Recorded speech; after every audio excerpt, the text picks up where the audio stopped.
Ibu Rektor Universitas Hasanuddin yang insya Allah dimuliakan dan dirahmati oleh Allah Subhanahu wa Ta'ala. Suatu kali Nabi kumpul para sahabat, lalu Nabi bertanya, "Atadruna manil muflis?" Saudara-saudara sekalian, tahu kok siapa yang bangkrut nanti di akhirat? Bangkero imatu ku akhirat. Tahu enggak siapa yang pailit? Ada yang menjawab, yang tidak puasa ya Rasul. Oh, dia puasa Ramadan, Senin Kamis dia lancar. Yang tidak sholat ya Rasul, dia sholat 5 waktu, sunnah-sunnahnya baik. Yang tidak bayar zakat ya Rasul, dia zakat harta dan zakat fitrah. Mungkin yang tidak haji padahal sudah mampu ya Rasul, dia haji bahkan hampir tiap tahun dia umroh. Sahabat lalu heran, kalau begitu siapa yang bangkrut nanti ya Rasul? Nabi menjawab, jarusu wa khati'ur rahim, tetangga yang jahat sama tetangganya dan yang memutuskan persaudaraan. Sahabat heran, kok bisa bangkrut ya Rasul? Dia kan sholat, dia puasa, dia zakat, dia haji. Gimana caranya bisa bangkrut? Nabi lalu menjelaskan, cocok nih. Hablum minallahnya baik, tapi hablum minannasnya rusak. Dia setor pahalanya. Ya Allah, ini sholatku 30 tahun. Datang tetangganya, tunggu dulu, pernah kata tetangga di perumnas. Nah fitnah kak, katanya anakku yang lurus rambutnya bukan anaknya suamiku, karena suamiku keriting rambutnya. Dia tidak tahu anaknya lurus rambutnya karena sudah direbonding. Gara-gara fitnahnya, saya tinggalkan itu komplek. Saya minta keadilan. Allah berfirman, ya sudah, ambil sholatnya itu 30 tahun. Habis sholatnya 30 tahun. Dia setor lagi puasanya. Ya Allah, ini puasaku 30 tahun. Datang lagi teman kantornya. Tunggu dulu Tuhan, pernahkah itu juga sama-sama caleg? Nah fitnah kak, nah sebarkan hoax. Gara-gara fitnahnya, saya tidak terpilih padahal mundur mak jadi pegawai. Saya minta keadilan hari ini.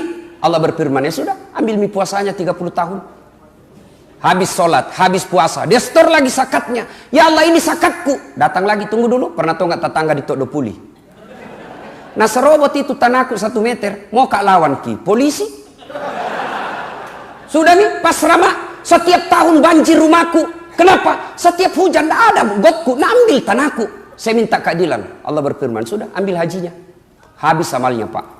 Masih datang orang. Saya juga pernah difitnah. Katanya mobilku hasil korupsi.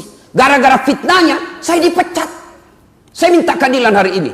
Allah berfirman, dia bilang yang tadi banyak amalnya. Tuhan, bagaimana mina habis amalku? Allah lalu berfirman, tidak ada kebatilan yang tidak ada balasannya hari ini. Inilah hari pengadilan seadil-adilnya. Supaya adil, ambil dosanya itu orang 20 tahun. Ambil dosanya 5 tahun, datang lagi, ambil dosanya 2 tahun, ambil dosanya 10 tahun, habis amalnya. Sementara dosanya orang masuk ke dalam dirinya. Inilah yang bangkrut. Kita tidak mau mengalami hal seperti ini, maka kita melakukan halal bihalal di tempat ini. 1 bulan penuh kita menghapus dosa. Rasulullah menginformasikan, man shoma ramadana. Halal ini bahasa Arab versi Indonesia. Bapak ke Timur Tengah sampai Tuhan tidak dapat ini bahasa halal bihalal. Halal bihalal artinya menghalalkan yang tadinya tidak halal. Bahasa Parisnya si halalakeki. Paris itu Pare-Pare dan sekitarnya. Nah ibu bapak saudara-saudara sekalian, makna terpenting dari halal bihalal adalah ukhuwah. Dari Sabang sampai Merauke saya ceramah halal bihalal. Sebentar malam insya Allah saya di Sukabumi, besok saya di Medan. Sama semua temanya. Halal bihalal menjalin ukhuwah. Nah sekarang poin pertama. Kenapa putus persaudaraan? 1. Sebab putus persaudaraan paling aktual pilpres dan pilcaleg. Sudah mila selesai pilpres. Tidak ada 01, tidak ada 02. Sekarang yang ada 01 tambah 02 sama dengan 03 Persatuan Indonesia. Sudah jangan lagi. Ya, biasa pemilu sebenarnya itu kursi rusak-rusak, bukan calonnya siapa, tim suksesnya dan juru bicaranya.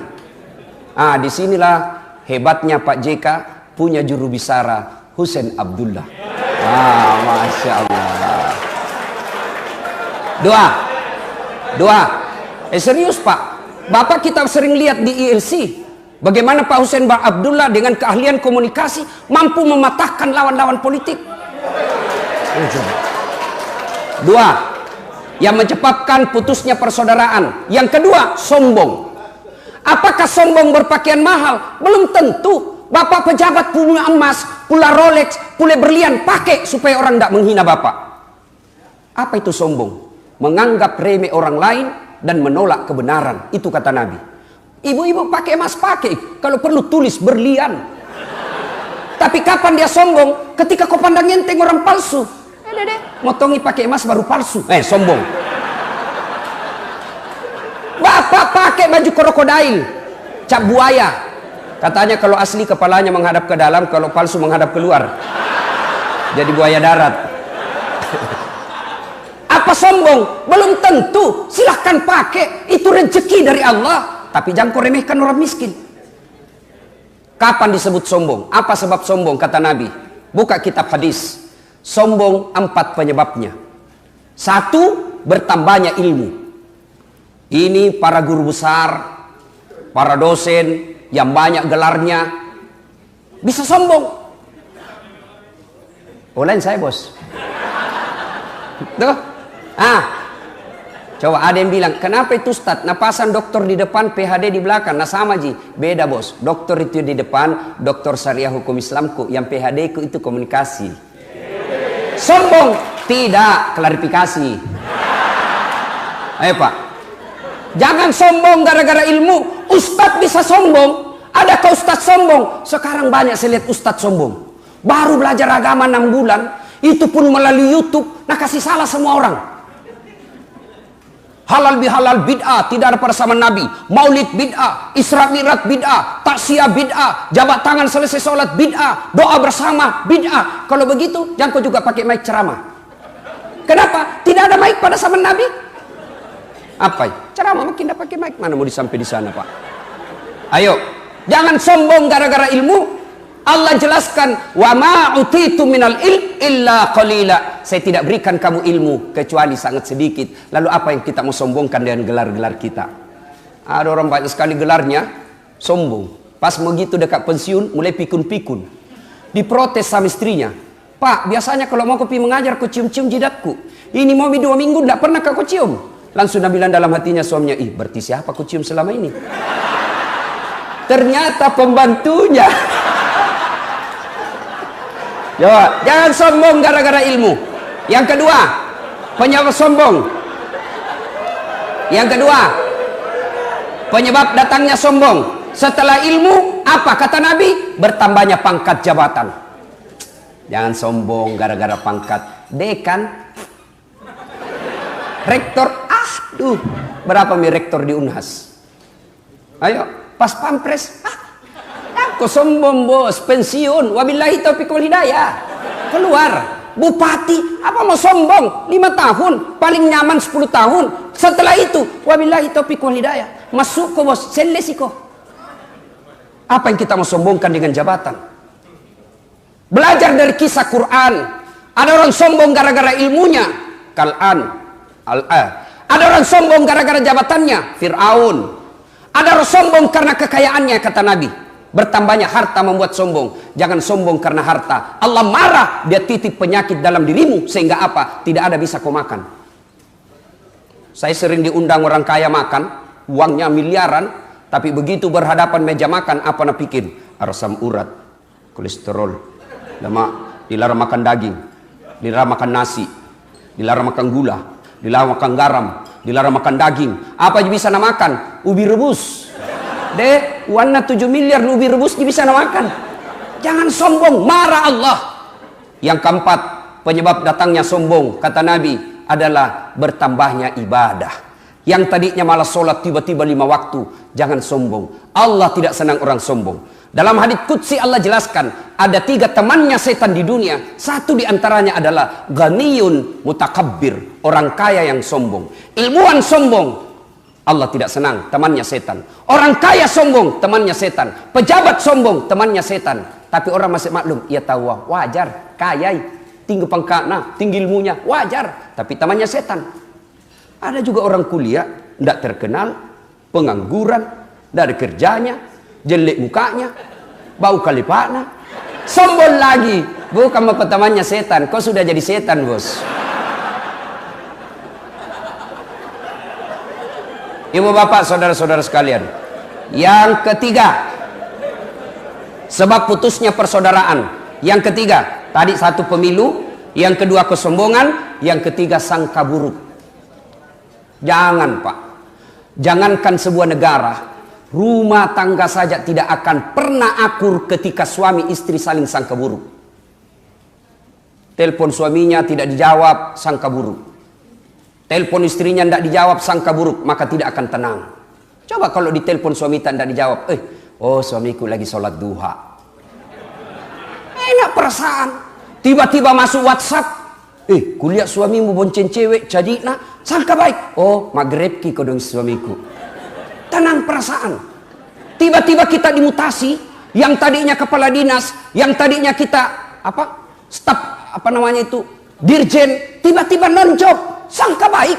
Allah tahu bukan di situ yang terbaik. Saya tamat SMA daftar ke tentara, mau jadi akabri. Tes fisik tidak lulus. Kenapa? Ceper. Temanku lulus waktu itu polisi. Sekarang dia reserse di Sulbar. Pakai baret merah, 1 bunga. Saya lulus pakai baret putih, jadi ustadz. Alhamdulillah dengan baret putih yang saya pakai, mulai baret hitam sampai baret merah, ku caramai kau semua. Apa? Sangka baik, jangan pernah sangka buruk. Ayo, 2013 saya ikut Pilkada Makassar. Kalah? Tidak, cuma yang menang lebih banyak suaranya. Ini namanya sangka baik. Jangan pernah sangka buruk. Jangan pernah sangka buruk. Maka demi Allah, tidak ada ketenangan orang yang bersangka buruk. Sangka buruk itu biasanya berlebih-lebihan cara membencinya. Belajar dari Quran. Quran mengajarkan, cintailah sesuatu sekedarnya saja. Karena bisa jadi kau cintai hari ini, justru kau benci besok. Bencilah sesuatu sekedarnya saja. Karena bisa jadi yang kau benci hari ini, baku baik kau besok. Belajar dari Pilpres Indonesia. Baku lawan-lawan dulu 2014, baku baik lagi. Baku lawan-lawan dulu 2009, baik lagi. Jadi jangan, belajar dari sejarah. Bencilah sesuatu sekedarnya saja. Cintai sesuatu sekedarnya saja. Lalu lengkapi dengan informasi Quran. Bisa jadi apa yang menurutmu baik, belum tentu di sisi Allah baik. Dan bisa jadi apa yang menurutmu jelek, belum tentu di sisi Allah jelek. Insya Allah, sangka baik menenteramkan perasaan. Berikutnya, yang menyebabkan putusnya persaudaraan, apa? Serakah. Mabu aja. Mau nambik semua. Akan ada orang begitu Pak. Barangkali orang tidak lawan kita, tapi lambat laun dia jengkel. Akhirnya apa? Dia tinggalkan. Maka orang yang serakah itu, apa yang ada di pikirnya? Selalu hanya duit. Kekayaan itu duit. Kekayaan itu deposito. Kekayaan itu tambang. Padahal kekayaan kita, kata Allah, fi ahsani takwim. Ini badanmu yang paling sempurna. Saya kasih contoh. Adik-adik di sini. Mau kira-kira nak kasih Pak JK hadiah iPhone X Max yang 512 giga, pulsana 5 juta, mau ki? Mau gratis, mau. Tapi begitu dikasih ki langsung tuli. Apa? Mana yang mau tadi? Berarti yang mahal bukan handphone. Yang mahal adalah telinga. Allah kasih kita gratis, tidak perlu bayar. Mau diapa handphone kalau rusak di telinga tak? Halo? Rusak lagi nih HP. Halo? Halo, bukan HP rusak, telingamu galacca. Coba, bukan HP yang mahal, bukan seluler yang mahal, tapi yang mahal Allah kasih kita telinga gratis. Tuh ada kamera, nih mahal-mahal semua ini kamera. Saya mengajar mata kuliah sinematografi di Unhas. Ini kamera begini mahal Pak. Apa ini kamera yang mahal? Tidak. Bapak biar punya kamera begini harus punya ilmu. Berapa kekuatan megapiksel kamera kita? Berapa kekuatan cahaya? Berapa jarak antara mata kita dengan yang objek yang kita mau ambil gambar? Itu perlu ilmu, perlu duit puluhan juta. Tapi apa itu mahal? Tidak. Apa yang mahal? Allah kasih kita mata. Kameranya namanya retina. Ya? Lensanya namanya pupil, zoom out, zoom in. Dan hebatnya lagi di mata. Begitu kau buka, langsung fokus. Tidak perlu kau putar-putar. Siapa itu? Coba, Allah. Ayo, dan hebatnya lagi di mata, luar biasa. Ini mata dilengkapi sensor, dia bisa bedakan mana istri, mana pembantu. Repot kita kalau tidak bisa tahu. Maka jangan pernah miskin Pak. Maka Allah dalam Quran surah Ar-Rahman selalu diulang terus. Fabi ayyi ala'i rabbikuma tukatsiban. Nikmat mana lagi yang engkau kupuri? Ada pecinta bola di sini? Banyak. Umumnya lelaki pecinta bola. Apa Ronaldo hebat? Apa Lionel Messi hebat? Bukan, karena Allah kasih lutut yang bisa bengkok. Mana bisa main bola kalau tidak bisa bengkok, bos? Maka jangan pernah miskin, Pak. Kita ini orang kaya. Mau langsung kaya? Tanya Prof. Idrus Paturusi. Itu ginjal jantung kalau dijual bede tak 2 miliar harganya. Mau langsung ada wan tak 2 miliar jual jantung tak. Allah kasih kita gratis. Coba bayangkan. Maka jangan pernah serakah. Allah kasih kita ini rezeki apa? Kesehatan yang baik. Fi ahsani takwim. Inilah kesehatanmu. Syukuri itu. Ibu bapak saudara-saudara sekalian. Banyak yang bisa memutuskan persaudaraan tapi waktu terbatas. Sekarang poin ketiga. Apa hebatnya banyak teman? Satu, banyak teman murah rezeki. Saya di Makassar hampir tidak pernah laku uangku. Saya tidak kaya, Pak. Tapi banyak temanku yang kaya. Apa itu? Tangkis nih, ada aksamahu. Banyak orang kaya. Saya di Makassar hampir tidak pernah laku uangku. Kemana-mana saya, pasti ada bayarkan, Kak. Begitu saya pasar, Pak, pasar Poter, ya, baru Kak turun dari mobil, ada yang teriak, "Assalamualaikum Ustaz." Dalam hatiku aman dan terkendali. Coba. Ada isi sayur, ada isi ikan. Saya bilang, siaga ya ji. Ajak na Ustaz. Majak deh, malilek mopi. Jangan maki ji. Jangan Ustaz. Berapa? Jangan maki ji. Dalam hatiku, memang itu kutunggu. Istriku itu nak suka sekali kalau saya pergi pasar. Dia bilang gratis. Yang kedua, banyak teman gampang selesai masalah. Saya ke kantor polisi. Ketemu komandan. "Assalamualaikum Ustaz." "Siap komandan." "Kenapa Ustaz?" "Perpanjangan SIM komandan." "Panggil kasat lantas." "Bantu Ustaz, urus cepat. Jangan ku lagi minta uangnya. Dosa ku uang Ustaz ku makan." Selesai masalah. Banyak teman gampang selesai masalah. Yang ketiga, banyak teman insya Allah umur panjang. Kenapa Pak JK umur panjang? Salah satu sebab beliau banyak teman dan tidak punya musuh. Banyak yang doakan. Coba. Yang keempat, ini yang paling penting bagi seorang politisi. Banyak teman gampang menang pilkada. Pak. Nah, ibu bapak, saudara-saudara sekalian. Nah, berikutnya poin keempat. Poin keempat sekarang. Apa itu Ustaz? Bagaimana merapatkan ukhuwah. Terlanjur putus. Satu, belajar dari filosofi sholat jamaah. Sholat, coba lihat sholat jamaah Pak. Begitu angkat takbir, Allahu Akbar, sama semua bahasanya Pak. Coba bayangkan kacaunya sholat di masjid, seandainya pakai bahasa masing-masing. Yang jadi imam orang Arab, Allahu Akbar. Yang jadi makmum, datang saudara kita, orang Bukaka, Rembone, Bungallahu Ta'ala Malupo. Datang orang jadi ponto, dia pakai bahasa Parsi. Kareng Allah Ta'ala Lompua.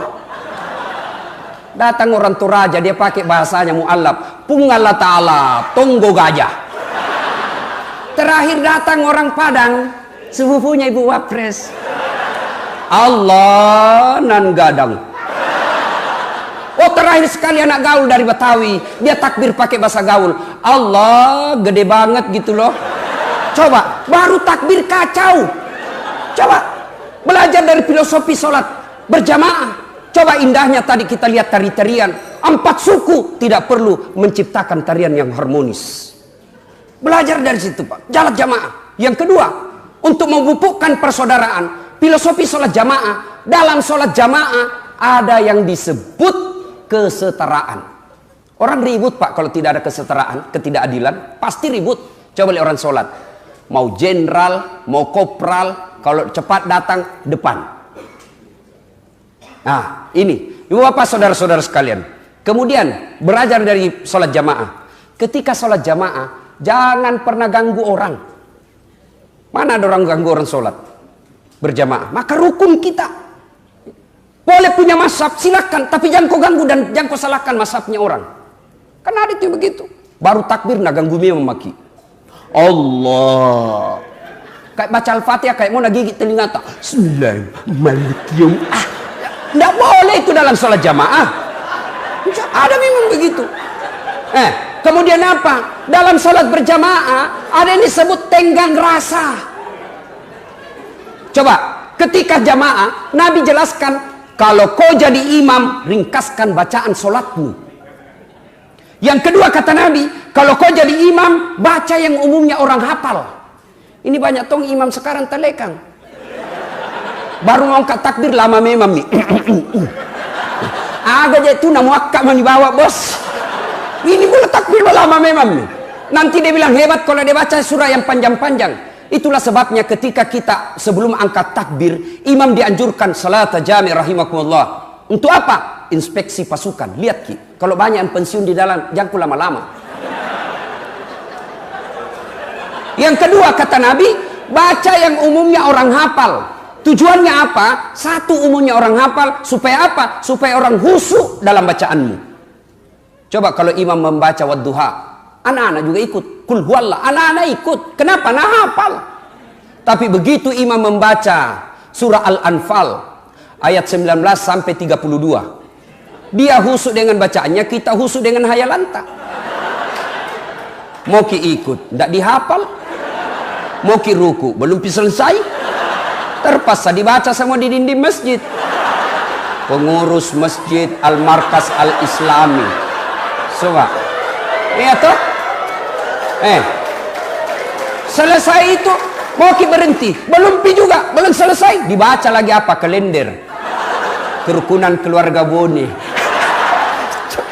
Mau ki ruku, belum pi selesai, terpaksa bajunya lagi orang dibaca, caleg DPR RI nomor urut 7. Siapa yang salah? Imam.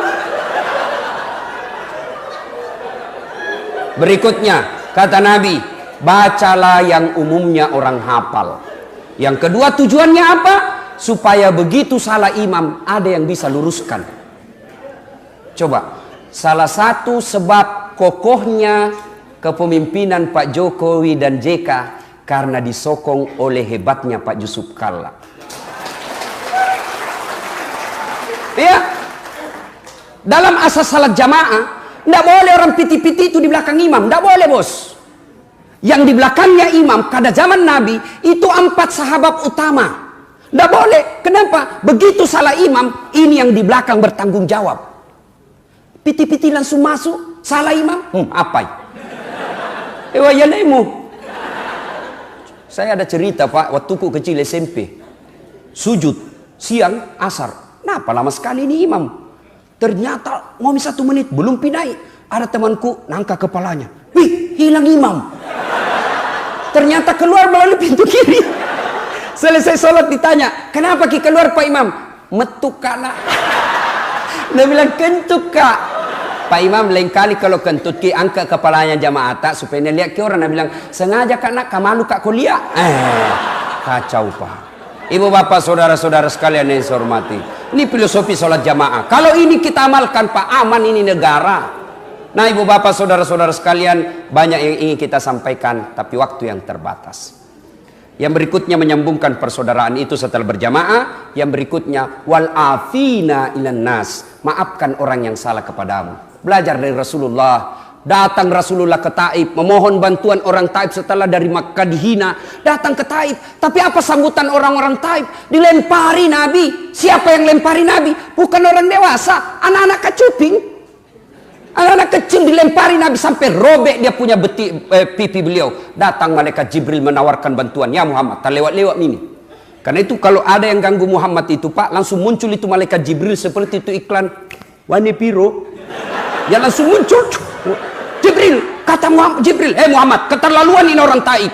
Saya diperintah Allah untuk hancurkan mereka. Kau berdoa saja.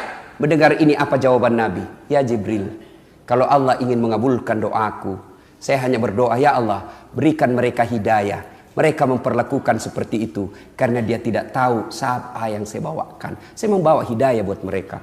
Terbukti doanya Nabi dikabulkan sampai detik ini Pak. Saya keliling-keliling di Saudi Arabia, orang Taif paling baik akhlak dan tutur katanya. Nah, coba kalau saya kira-kira terkepung mak babak belur, tiba-tiba datang satu bantuan tentara, bagaimana dah saat habiskan. Tapi Nabi tidak. Inilah menyambungkan persaudaraan dengan cara apa? Memaafkan. Innallaha yuhibbul mukhlisin. Bukan cuma memaafkan, tapi dibalas dengan kebaikan. Berbicara soal ini tentu gampang, tapi mempraktekkannya tentu sangat sulit. Ibu bapak saudara-saudara sekalian, inilah tausiah kita, dan pada intinya Allah Subhanahu wa taala berfirman, wa'tasimu bihablillahi jami'an wa la tafarraqu. Berpegang teguhlah engkau kepada tali persaudaraan agama Allah dan janganlah engkau bercerai-berai. Integrity is very important thing in development process. Persatuan dan kesatuan bangsa adalah modal yang sangat berharga dalam proses pembangunan, diwujudkan dalam sila ketiga Pancasila, persatuan Indonesia. Akhirnya saya mengucapkan terima kasih yang sebesar-besarnya kepada panitia yang telah mengundang dan memberikan kesempatan kepada saya untuk tampil di tempat ini. Tentu berbicara di tempat ini adalah kemuliaan yang sangat besar. Karenanya sekali lagi terima kasih panitia, dan hebatnya lagi nak kasih katawa bisnis kelas pesawatnya. Nggak tahu ini pulangnya nanti.